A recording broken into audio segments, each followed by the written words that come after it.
তো প্রিয় শিক্ষার্থী, তোমরা আমার শুভেচ্ছা গ্রহণ করো। আজ 12ই অক্টোবর 2020 সাল, প্রথম বর্ষ 21 বছর শিক্ষার্থীদের জন্য আজকে আমি আমার ক্লাস উপস্থাপন করছি।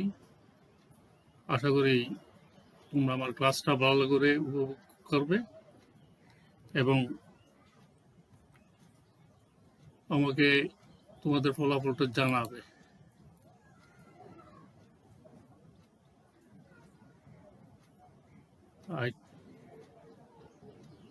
আমি Mohammad Nurul Afsar, lecturer, department of chemistry, Rajanagar Ranihat degree college, Rangunia, Chittagong.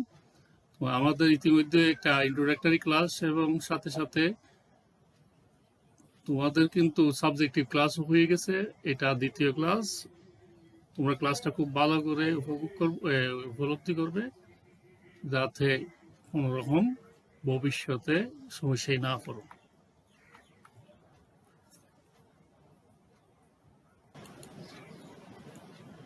Welcome Rajanagar Ranihat degree college.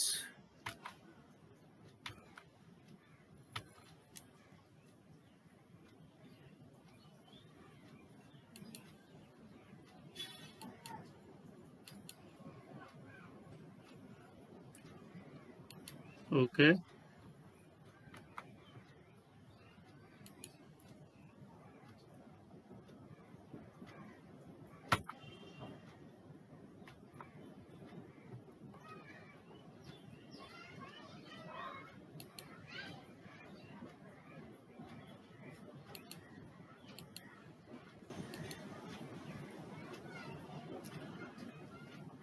আমার পরিচয় হয়ে গেছে। পরবর্তী স্লাইডে যাচ্ছি।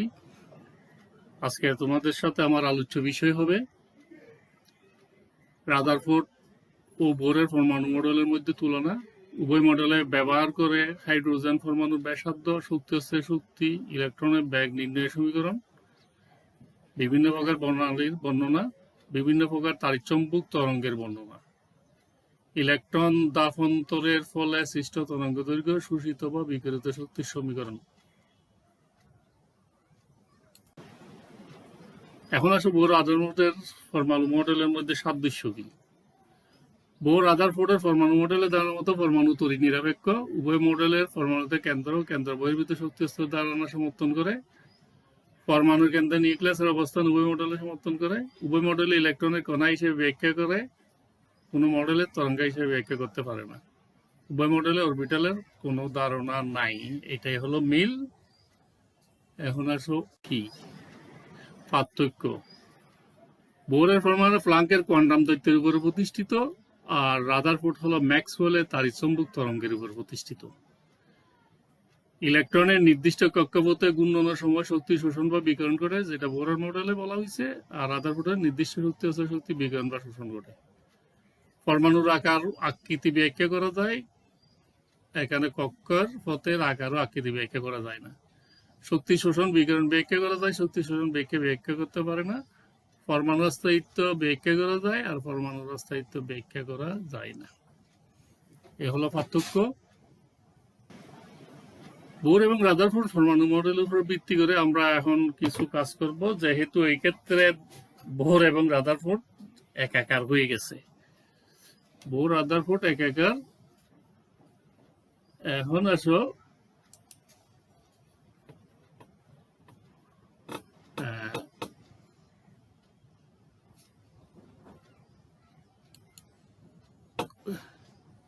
পরমাণুর ব্যাসার্ধ নির্ণয় করা যায়।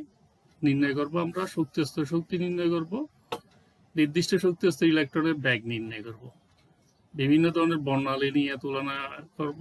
এটা বর্ণনা আছে। বর্ণালীর প্রকৃতি, তরঙ্গ দৈর্ঘ্য, পরমাণুর ব্যাসার্ধ নির্ণয় করি। শোষিত বা বিকিরিত শক্তি নির্ণয়। তোমরা 9-10 কিছুটা সমীকরণ পড়ে আসছো।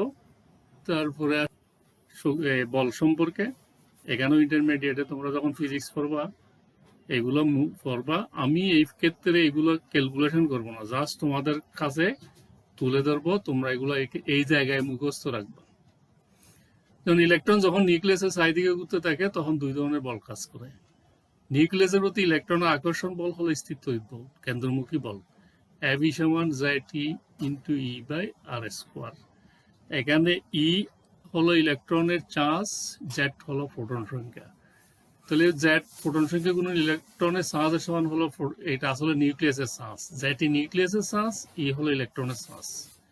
তাহলে জেটি গুণন ই সমান jetty square by R square.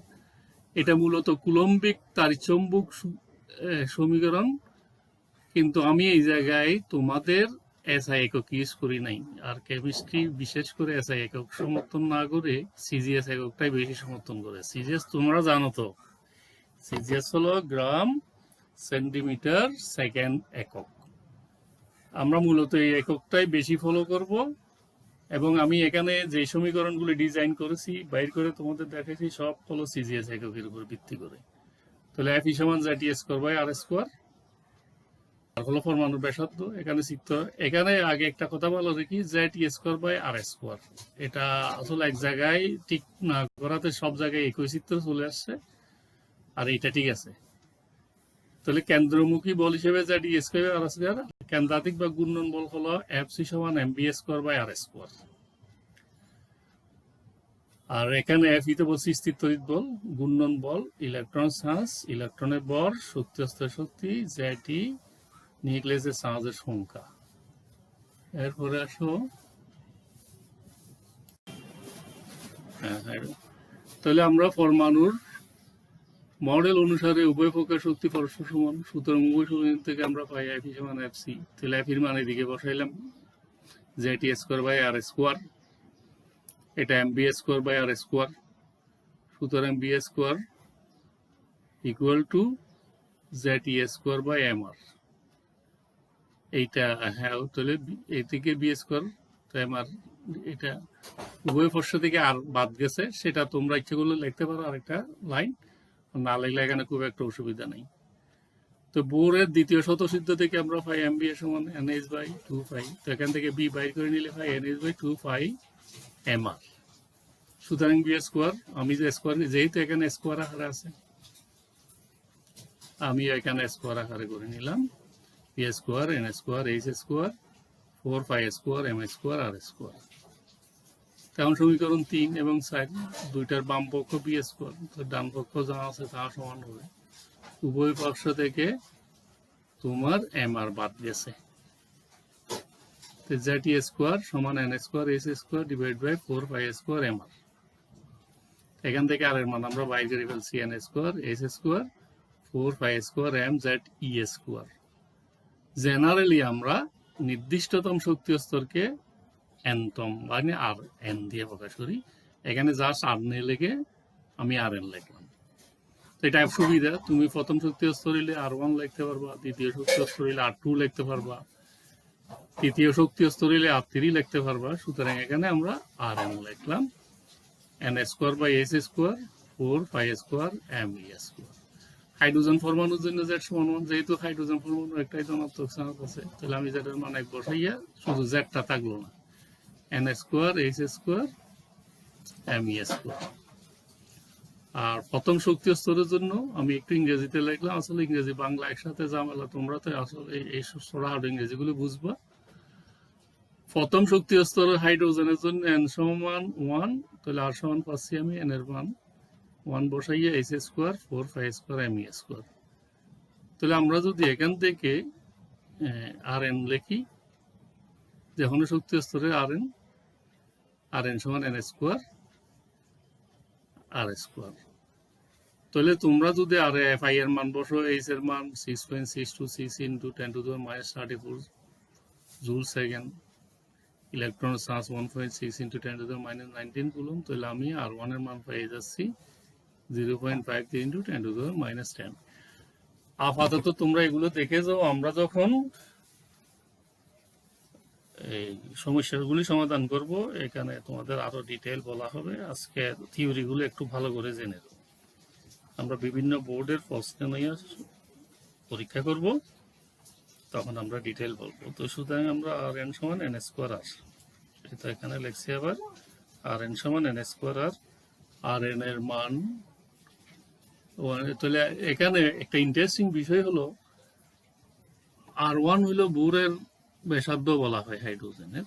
তাহলে তো বোরের ব্যাসার্ধ জানা থাকলে যে কোনো হাইড্রোজেনের শক্তি অস্ত্রের ব্যাসার্ধ নির্ণয় করতে পারবে, শুধু এন এর মান বসাই দিবা। R1 এর মানের সাথে এন এর মান বসাই দিলে তখন মনে করো দ্বিতীয় শক্তি অস্ত্রের জন্য এন এর মান 6, 2 দুগুণ 6 হয়ে যাবে, তৃতীয় জন্য 3 তারিখে 9 হয়ে যাবে, 9 গুণ হয়ে যাবে, চতুর্থ জন্য 16 গুণ হয়ে যাবে। এইভাবে শক্তি অস্ত্রের ব্যাসার্ধ বাড়তে থাকবে।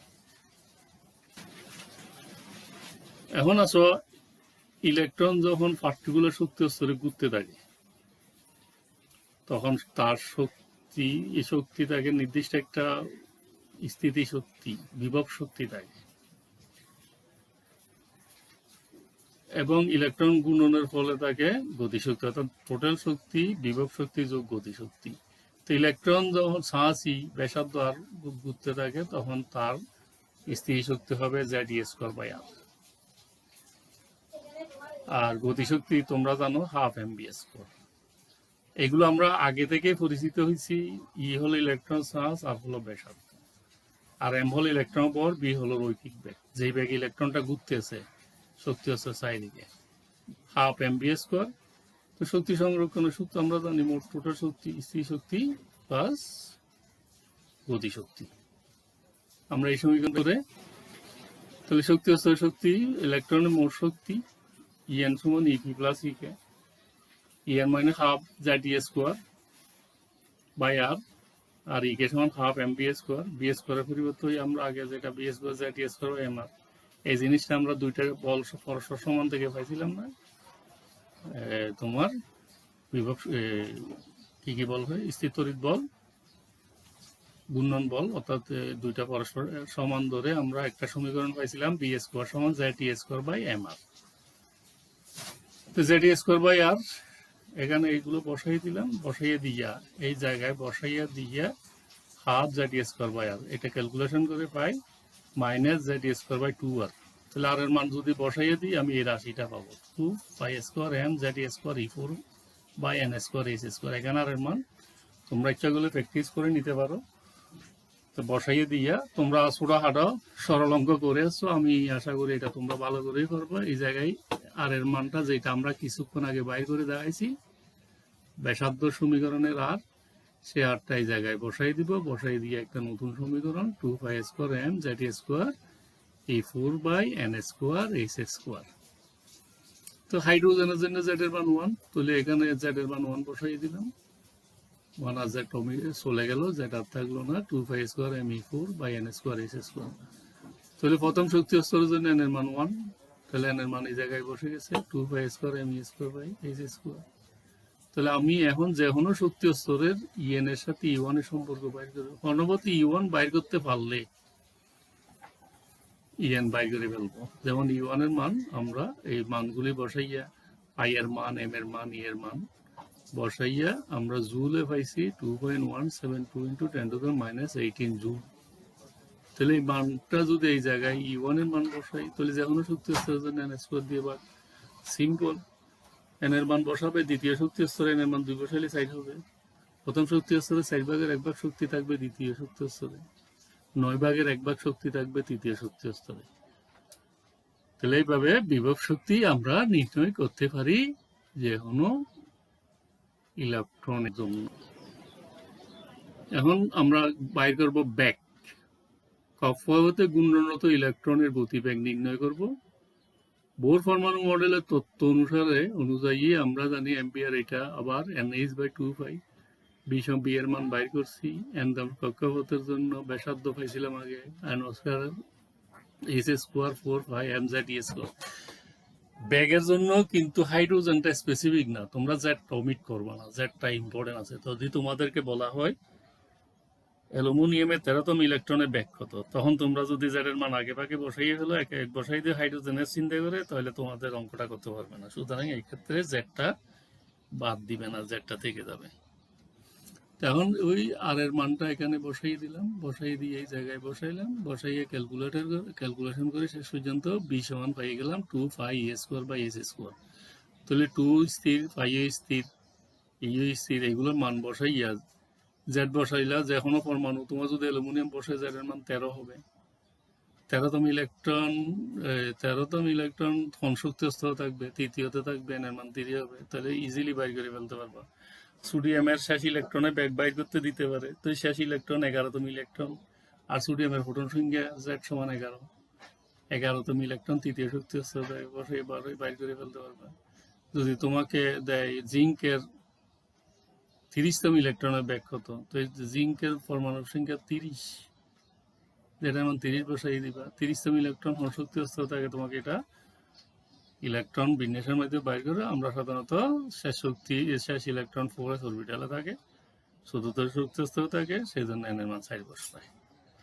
আশা করি তোমাদের বুঝতে কোনো সমস্যা হবে না, আর যদি বুঝতে না পারো অসুবিধা না, আমি তোমাদেরকে অনেকগুলো অপশন দিছি, তোমরা আমাকে অপশন মতো যেটা বুঝতে পারো না সেটা সরাসরি হাতে লিখে পারো, এমনি মোবাইলে পারো, মেসেজে পারো, মেসেঞ্জারে পারো, হোয়াটসঅ্যাপে পারো, ইমোতে পারো, সরাসরি ফেসবুকে পারো, কলেজের পেজে পারো, আমার কাছে দিবা।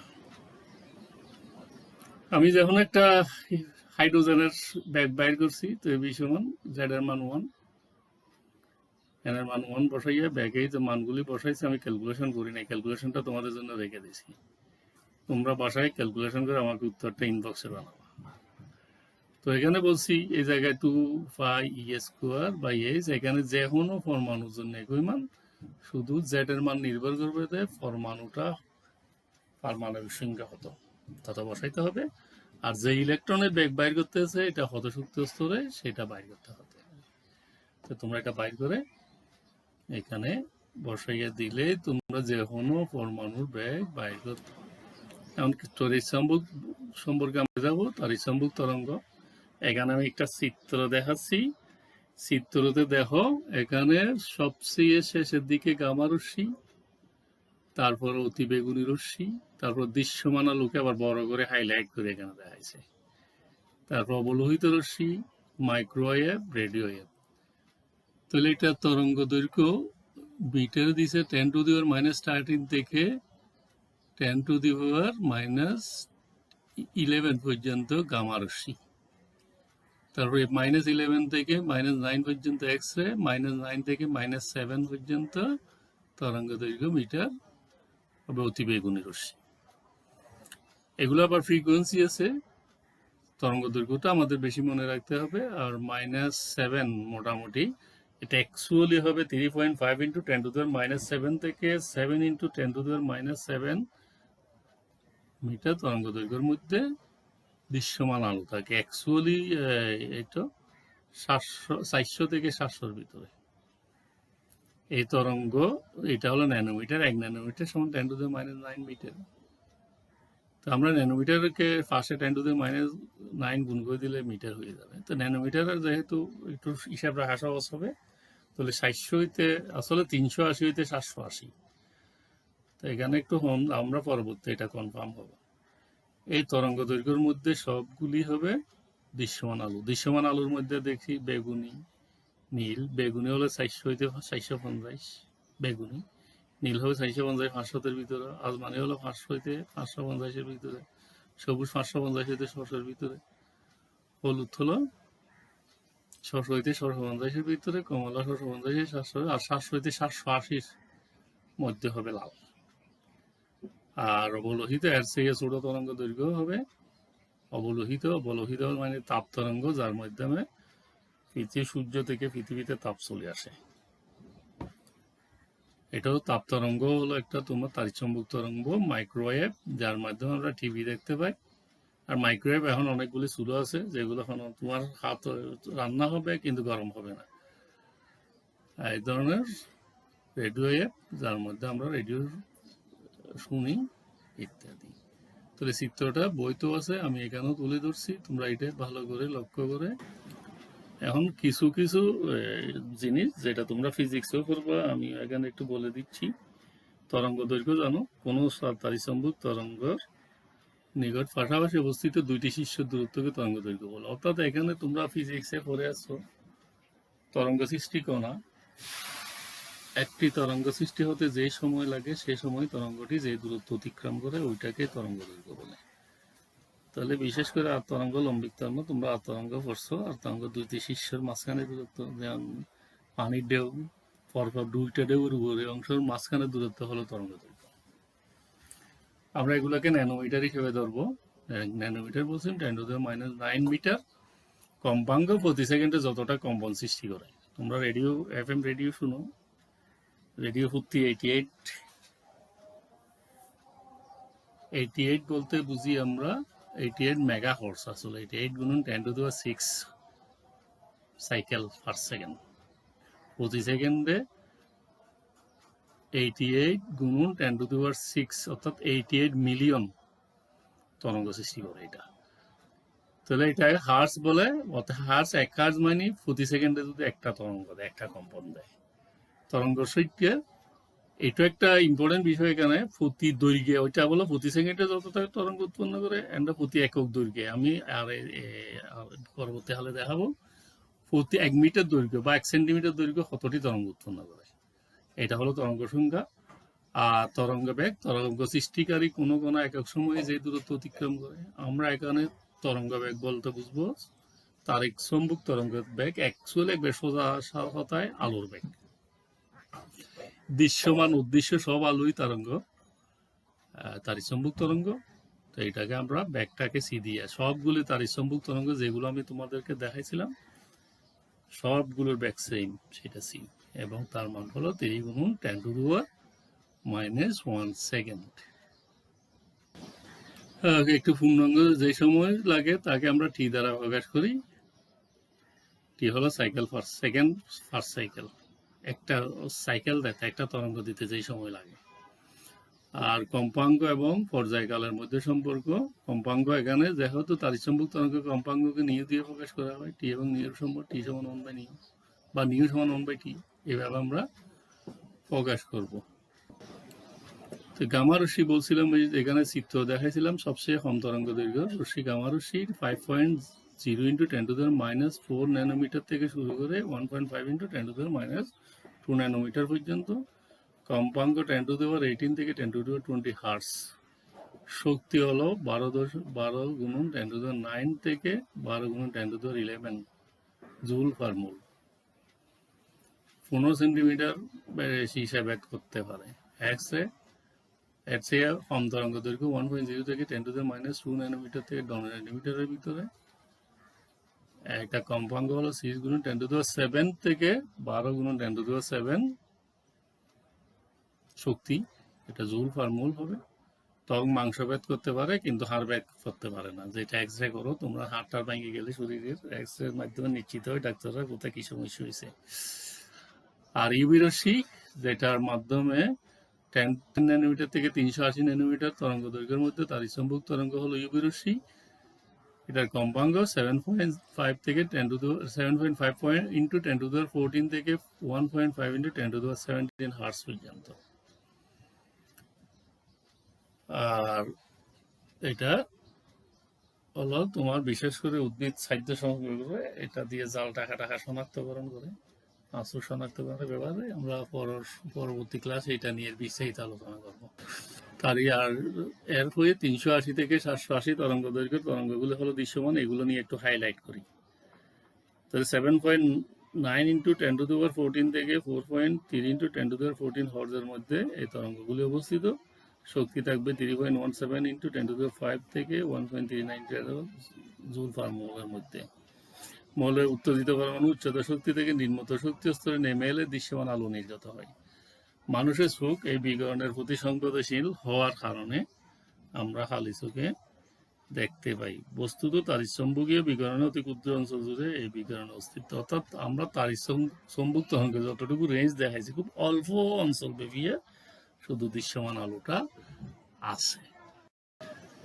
এখন আমি ওই দৃশ্যমান আলোর তরঙ্গ এগুলো একবারে তোমরা ডাইরেক্ট যদি মুখস্থ করে ফেলতে পারো, তোমাদের বেশ কাজে লাগবে এবং এইটার উপরে উদ্দীপক আসবে। কোন অঞ্চলে অবস্থিত, বর্ণ কি, আলোর বর্ণটা সম্পর্কে যদি তুমি তরঙ্গ দৈর্ঘ্য পাইলা, ধরো তোমার 656 পাইলে, তো তুমি জানো না এটা কোন অঞ্চলে অবস্থিত, তাহলে তোমার আর যাই না, অর্ধেক জানা হলো, পুরো জানা হলো না। সেই জন্য তোমাকে 380 থেকে 425 ন্যানোমিটারের ভিতরে হলে বেগুনি, 485 হইতে 450-এর ভিতরে হইলে নীল, 450 হইতে 500 ন্যানোমিটারের ভিতরে হবে আসমানি, 500 হইতে 575 মিলিমিটার সবুজ, 575 হইতে 590 হবে হলুদ, 590 হইতে 647 কমলা, 647 হইতে 700-র ভিতরে হলে লাল। তাহলে মোটামুটি এগুলো তোমরা বুঝছো। এরপরে যাচ্ছি আমরা, এই তো দেখো কিছু চিত্র দেখাচ্ছি। রংধনু, বৃষ্টির পরে এক ফসলা বৃষ্টি হওয়ার রংধনু। এটা আসলে মূলত 7টি বর্ণের। বিভিন্নভাবে দেখো, যার তরঙ্গ দৈর্ঘ্য বেশি সেটা উপরের দিকে আছে, তরঙ্গ দৈর্ঘ্য কম নিচের দিকে আছে। তো তরঙ্গ দৈর্ঘ্য বেশিটা সরাসরি চলে যায়, এটা সেই জন্য এটা শক্তি বেশি, সেই যে বাঁকে কম। এখানেও এই যে লাল, কমলা, হলুদ, সবুজ, আসমানি, নীল, বেগুনি। তাহলে চিত্রগুলি ভালো করে দেখলে তোমরা বুঝতে পারবা। আচ্ছা, তাহলে এখন আমরা অবলোহিত এর পরে আসো। এখন যেহেতু দৃশ্যমানের পর অবলোহিত, যেটার মাধ্যমে 780 থেকে 10⁶ ন্যানোমিটারের মধ্যে এই তরঙ্গ, এটাকে ইনফ্রারেড তরঙ্গ বলে। কম্পাঙ্ক 4.3 × 10⁻⁴ থেকে 3 × 10⁻11 হার্টজের মধ্যে, শক্তি 1.39 এত। মাইক্রোওয়েভ এর পরে 10⁶ থেকে 10⁸ ন্যানোমিটারের মধ্যে, এবং তরঙ্গ মাইক্রোওয়েভ কম্পাঙ্ক। আর রেডিও ওয়েভ 10⁸ থেকে 10⁻12 ন্যানোমিটারের তরঙ্গ দৈর্ঘ্য অঞ্চলে তাড়িৎ-চৌম্বক তরঙ্গকে রেডিও ওয়েভ কম্পাঙ্ক বলে। এর কম্পাঙ্ক 3 × 10⁶ থেকে 3 × 10⁵। অর্থাৎ তোমরা 88.6 হর্টজ বলছো, কারণ এর নিচে রেডিও তরঙ্গ কত তোমরা দেখবে, এটা 88 থেকে 105 মেগা হর্টজের মধ্যে তোমরা ওই এফএম রেডিও শোনো। এটা এফএম ফ্রিকোয়েন্সি। আর অন্য ফ্রিকোয়েন্সি আছে তোমার, short wave, long wave frequency আছে। এগুলো সবগুলো রেঞ্জ থাকবে এত হর্টজের মধ্যে, 3 × 10⁹ থেকে 3 × 10⁵ হর্টজের মধ্যে। আর তরঙ্গ দৈর্ঘ্য এত ন্যানোমিটার, অর্থাৎ ন্যানোমিটার এটাকে থেকে তো মিটার 0.1 মিটার থেকে তোমার 3000 মিটার পর্যন্ত। এগুলো হলো রেডিও ওয়েভ।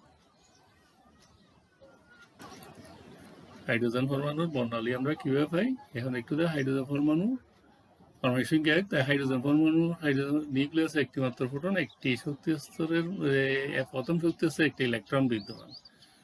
তবে এখানে তোমাদের জানা রাখতে হবে শক্তি স্তর, যদিও তোমরা জানি একটা শক্তি স্তর না, অনেকগুলি শক্তি স্তর আছে, কারণ ইলেকট্রনগুলি বিভিন্ন ফাঁকা থাকে আর কি। ইলেকট্রন না থাকলে সেখানে শক্তি স্তরটা আমরা শূন্য ধরে রাখি।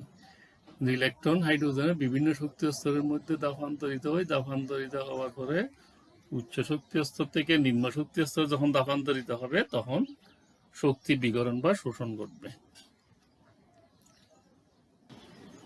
এখানে আমি একটু অনেকগুলি হতে আছে, এমনি দেখে যাও। ন্যূনতম শক্তি স্তরে ইয়ে সমান, এগুলো তোমার কিছুক্ষণ আগে দেখাই দিয়েছি। এখানে কিন্তু সবগুলি আর্ক সেকেন্ড। দেখো এখানে সবগুলি সিজিএস এককে বসাইছে। E1 E2 এর মান বসাইছি। তাহলে সমীকরণ E1 E2 এর মান বসাই আমরা শেষের দিকে এটা কিভাবে বাইর করছি শেষে দেখাইছে। আপাতত এখানে বসাই যাও। তো জেনারেল সমীকরণ তো এখানে নিয়ম সমান বাইর করছে, নিয়ম সমান c/λ। c/λ বসাইয়া আমরা এই সমীকরণ পাইছি। এটা কিভাবে বাইর করছি শেষের দিকে আছে, সুতরাং এখানে জাস্ট দেখে যাও শুধু। 1/λ বি এখানে, আর এস এর মান এগুলো সব বসাই দিছি। আর যা হোক, এটা নিয়ে আর 2 সেকশন হয়েছে। আর গ্রিডবার্গ ধ্রুবক এগুলো আমি আলোচনা করছি পরে, আমরা আর বেশিক্ষণ সময় নষ্ট করছি না। এখানে আমি তোমাদেরকে বিভিন্ন তরঙ্গের তরঙ্গ দেখাইছি। এখানে একটা পুরো পরমাণুর ক্ষেত্রে দেখাইছি, এটা একটা অংশতে দেখাইছি। এখানে বিভিন্ন কালার দিয়ে তরঙ্গ দেখাইছি। বাইরে শক্তি স্তর থেকে প্রথম শক্তি স্তরে যখন আলোক তরঙ্গগুলি জাম দেয়, জাম দিয়ে একটা বর্ণালী সৃষ্টি করে, যেটাকে বলবো আমরা লিহম্যান সিরিজ। বাইরে সবগুলি শক্তি স্তর থেকে দ্বিতীয় শক্তি স্তর আসলে বলবো তাকে বামার সিরিজ। বাইরের সবগুলি শক্তি স্তর থেকে তৃতীয় শক্তি স্তর আসলে প্যাসেন সিরিজ। পাওয়ারগুলি সবগুলি থেকে চতুর্থতে আসলে ব্র্যাকেট সিরিজ, পঞ্চম আসলে ফার্ন সিরিজ, ষষ্ঠে আসলে হামফ্রে সিরিজ। এগুলো নিয়ে আমি বিস্তারিত আলোচনা এখানেও ঠিক সেইভাবে দেখাইছি। Lyman series, Balmer series, Paschen series, Brackett series, ফার্ন সিরিজ। এর কারণ হলো হাইড্রোজেনের মধ্যে ইলেকট্রন একটা হলেও বিভিন্ন শক্তি স্তর অবস্থান করে। বিভিন্ন শক্তি স্তর থেকে যখন প্রথম শক্তি স্তরে, যে কোনো শক্তি স্তর থেকে প্রথম শক্তি স্তরে যে বর্ণালী সৃষ্টি করবে, সেটা হবে লাইম্যান সিরিজ। দ্বিতীয়তে বার্মার সিরিজ, তৃতীয়তে প্যাসেন সিরিজ, চতুর্থতে ব্র্যাকেট সিরিজ, পঞ্চমে ফার্স্ট সিরিজ, ষষ্ঠতে হলো তোমার হামফ্রে সিরিজ। প্রথম শক্তি স্তরে জাম দিয়ে যে তরঙ্গ সৃষ্টি করবে সেটা ইউভি রশ্মি, আগে ভাগে বলে রাখছি। দ্বিতীয়তে দৃশ্যমান অঞ্চল, তৃতীয়তে উপরের দিকে সবগুলি হবে অবলোহিত অঞ্চল। আমি তোমাদের পড়তে লাইম্যান সিরিজ 1900 সালে লাইম্যান এই সিরিজ আবিষ্কার করেন। হাইড্রোজেন বর্ণালীর অতি বেগুনি অঞ্চলে সিরিজ উদ্ভব ঘটে। তাহলে সমীকরণ এটা তো আমরা পরে প্রমাণ করছি, এখানে মুখস্থ রাখবা। নিউ বার মানে প্রতি একক দৈর্ঘ্য কয়টি তরঙ্গ থাকে, এটা হলো আরএস। আরএস হলো রিডবার্গ ধ্রুবক 1/, এটা হলো নিচের শক্তি স্তর N1, উপরে হলো N2 শক্তি। মানগুলি বসাইয়া আর এর মান বসাইয়া আমরা প্রতি একক দৈর্ঘ্য কত তরঙ্গ আছে সেটা বাই করতে পারি। এটা মান বসাইয়া তাহলে সমীকরণ, যদি মনে করো এই লাইম্যান সিরিজের জন্য N1 এর মান হবে অবশ্যই 1, আর N2 এর মান 2 থেকে শুরু করি, অবশ্যই 1 হবে না। উপরের গুলি বসাইয়া তারা দ্বিতীয় শক্তি ও প্রথম শক্তি স্তর আসলে তখন এর তরঙ্গ প্রতি একক দৈর্ঘ্য তরঙ্গ হতে হবে 3/4 আরএস। তারপর তৃতীয় থেকে আসলে 8/9 আরএস। চতুর্থ থেকে আসলে 15/16 আরএস। তাহলে বার্মার সিরিজ 1885 সালে বিজ্ঞানী বার্মার এই সিরিজ আবিষ্কার করেন। উচ্চতর শক্তি স্তর থেকে দ্বিতীয় শক্তি স্তর আগমন করে দৃশ্যমান অঞ্চলের এই সিরিজ উদ্ভব হয়। তাহলে এন এর মান শুরু হবে 2 থেকে, এন এর মান অবশ্যই N1 এর মান অবশ্যই 2, অর্থাৎ নিম্ন শক্তি স্তরের মান 2। এটা মাল্টিপল চয়েসও আছে, জ্ঞান অনুধাবন মূলত আছে, এগুলো তোমাদের মনে রাখতে হবে বার্মা সিরিজের জন্য। আর এনটির মান অবশ্যই 2 থেকে 3 থেকে উপরে হতে হবে, 2 হতে পারবে না। তো ওইটার মতো একইভাবে আমি আর বেশি সময় নিচ্ছি না, বলে আমি এখানে দিছি। তোমরা আমি দরকার হলে এটা তোমাদের জন্য আবার তোমাদের ফেসবুকে পুরো ফাইলটাই দিয়ে দিব, তোমরা ফাইলে বসে বসে ফাইলে পড়তে পারবা যদি ভিডিও দেখতে না পারো। তাহলে ফ্যাশন সিরিজ 1968 খ্রিস্টাব্দে বিজ্ঞানী ফ্যাশন এই সিরিজ আবিষ্কার করেন। ইলেকট্রন হাইড্রোজেন পরমাণু উত্তেজিত অবস্থায় তার তৃতীয় শক্তি স্তরে ব্যতীত যে কোনো শক্তি স্তরে আগমন ঘটে, যে কোনো শক্তি স্তর থেকে তৃতীয় শক্তি স্তরে আগমন ঘটে। অবলোহিত রশ্মি, তাহলে এখানে N1 এর মান অবশ্যই 3, N2 এর মান 4 থেকে উপরে। তো মানগুলি বসাইয়া বিভিন্ন মান, তাহলে 60 থেকে তৃতীয়তে আসলে হতো, 5 থেকে তৃতীয়তে আসলে হতো, 6 থেকে তৃতীয়তে আসলে, এভাবে তোমরা ক্যালকুলেশন এই সমীকরণ থেকে বাইর করে ফেলতে পারবা। তারপর আসলে ব্র্যাকেট সিরিজ, বিজ্ঞানী ব্র্যাকেট এই সিরিজ আবিষ্কার করেন। ইলেকট্রন উচ্চ শক্তি স্তর থেকে চতুর্থ শক্তি স্তরে N1 এর মান 4, N2 এর মান 5 থেকে উপরে। তো তোমরা এখানে ক্যালকুলেশন একইভাবে করতে, সবগুলো একই জিনিস, আর আমি এখানে বেশি সময় নষ্ট করছি না। তারপর হামফ্রে ফার্ন সিরিজ পঞ্চম শক্তি স্তর 1929 খ্রিস্টাব্দে বিজ্ঞানী ফার্ন কর্তৃক সিরিজ আবিষ্কৃত হয়। ইলেকট্রনের হাইড্রোজেন পরমাণু উত্তেজিত অবস্থায় তার পঞ্চম শক্তি স্তর ব্যতীত যে কোনো শক্তি স্তর হতে আক্রমণ করে। হাইড্রোজেন বর্ণালী অবলোহিত এলাকায় এই সিরিজের রেখা পরিলক্ষিত হয়। তো একইভাবে তাতে যাচ্ছে হামফ্রে সিরিজ। হামফ্রে সিরিজ বিজ্ঞানী কলিন হামফ্রে এই সিরিজ আবিষ্কার করেন। উত্তেজিত হাইড্রোজেন পরমাণু ইলেকট্রন যখন উচ্চ শক্তি স্তর থেকে ষষ্ঠ শক্তি স্তরে আসে, যে বর্ণালী সৃষ্টি করবে, এটাকে আমরা হামফ্রে সিরিজ করি। তাহলে এখানে N1 এর মান অবশ্যই 6, N2 এর মান তাহলে 6 উপরে 7, 12 থাকলে এটা। তবে আমরা যে পরমাণুগুলি সম্পর্কে বলবো এগুলো সর্বোচ্চ শক্তি স্তর থাকে 7। তবে এখন যেহেতু পুরো তোমার যে যতটুকু পরমাণু পর্যায় সারণীতে আটার কথা সবগুলো আবিষ্কার হয়ে গেছে, তাহলে বোঝা যাচ্ছে শক্তি স্তর আরো বেশি থাকতে পারে। সেটাও দূর ভবিষ্যতে জানা যাবে, আপাতত 7 এটা মাথায় রাখবো। তাহলে আমি লাইম্যান সিরিজ দিছি, এটা আবার আগে বলছিলাম। এখানে সংক্ষেপে নিউ বার মানে প্রতি একক দৈর্ঘ্য, মানে প্রতি সেন্টিমিটার বা প্রতি মিটার দৈর্ঘ্য কয়টি থাকে, এটার মাধ্যমে অতি বেগুনি রশ্মি। বার্মার সিরিজ দৃশ্যমান অঞ্চল, ফ্যাশন সিরিজ অবলোহিত অঞ্চল, ব্র্যাকেট সিরিজ অতি অবলোহিত অঞ্চল, ফার্ন সিরিজ অতি অবলোহিত মানে বেশি তাপ, হামফ্রে সিরিজ একই। তাহলে এটার পুরো জিনিসটা আমি সংক্ষেপে আবার তোমাদের এই জায়গা থেকে, তোমরা যদি ভিডিওতে বুঝতে না পারো বলছিলাম আগে, ফাইল থেকে তোমরা নিজে দেখে এখানে আমি পুরো জিনিসটা তোমাদের সিলেবাসটা পরীক্ষায় যা আসে সংক্ষেপে বোঝার জন্য সবকিছু কিন্তু আমি এক জায়গায় নিয়ে আসছি। তো তোমরা যদি ভালো করে মনোযোগ দিয়ে ভিডিও বা ফাইলটা দেখো তোমাদের জন্য বেশ লাভ হয়। তবে ফাইলের জন্য তোমাদেরকে বলে রাখি, তোমরা যে মোবাইল ব্যবহার করো এটা নিশ্চয়ই স্মার্টফোন, এর মধ্যে তোমাদেরকে পাওয়ার পয়েন্ট একটা অ্যাপস আছে। এই পাওয়ার পয়েন্ট অ্যাপসটা গিয়ে গুগল প্লে স্টোর থেকে এটা ডাউনলোড করে নিবা, না হলে তোমরা ফোনে দেখতে পাবা না। তো এটা নিলে তোমাদের এটা 270-80 MB হবে, পরবর্তী কালে হয়তো আরো বেশি জায়গা দখল করবে। সুতরাং তোমরা এটা আগে ভাগে করে নিবা। এরপরে ওই আমি আর একটা জিনিস দেখাচ্ছি, যেটা তোমাদেরকে বলছিলাম যে শক্তি, মনে করো আমি একটা পরমাণুর শুধু 2টি শক্তি স্তর সম্পর্কে এটা দেখালাম। এটা N2 শক্তি স্তর, N1 শক্তি স্তর, এটা যে কোনো শক্তি স্তর হতে পারে। তাহলে N2 থেকে N1 এ যখন ইলেকট্রন জাম দেয় তাহলে এক্ষেত্রে শক্তি বিকিরণ হবে। সে বিকিরিত শক্তি আমরা কিভাবে বাইর করব? তরঙ্গ দৈর্ঘ্য সমীকরণ। তাহলে হাইড্রোজেন একদম শক্তি স্তরে U1, N1 এটা N2 হবে, E2 আমি নিচে লিখছি ঠিক করে। U1 সমান এত, যেটা আমরা কিছুক্ষণ আগে আমার এখানে বক্তব্য উপস্থাপন করছিলাম। EN2 হলো এটা। তাহলে শক্তির পার্থক্য, দুইটা থেকে জাম দিলে নিচে শক্তি ছেড়ে দিবে হতো, EN2 থেকে E1 এর পরিমাণ শক্তি ছাড়বে। আমরা এগুলোর স্পেসিফিক মানগুলি বসাই দিলাম, বসাই দিয়ে ক্যালকুলেশন করে একটা সমীকরণ পেলাম। তো পরবর্তী হলো তোমার ভাই ল্যামডা সমান আড়াইশ, তাহলে আড়াইশটা সমান সবগুলি ধ্রুবককে একটা মান ধরছি, আর আড়াইশের মান আমি এখানে বসিয়ে দিয়ে আড়াইশের মান পেয়ে গেছি। পেয়ে যাওয়াতে একটা মান, সেটাকে রিডব্যাক ধ্রুবক বলে। এটা শুধু পার্টিকুলার কোনো ইয়ার জন্য না, সবগুলি অঙ্কর জন্য এইটা একই মান। যেক্ষেত্রে এখানে যে ধ্রুবকগুলি আমরা এখানে সমীকরণে লিখছি সবগুলি আন্তর্জাতিক ধ্রুবক, এগুলো কোনো বাংলাদেশি না বা আমার তৈরি না।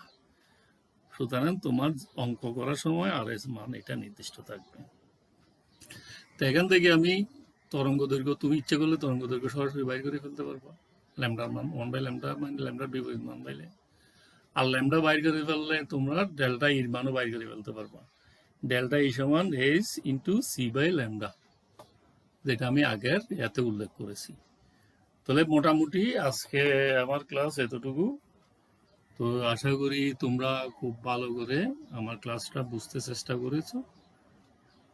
তোমাদের রিয়াকশনের জন্য অপেক্ষা করছি। তোমরা যত বেশি রিয়াকশন দেখাবে, বুঝতে পারো বা বুঝতে পারলেও জানাবে, না পারলে আরো বেশি করে জানাবে, পারলেও বেশি করে জানাবে, তাহলে তোমাদের সাথে আমাদের সম্পর্কটা সুদৃঢ় হবে।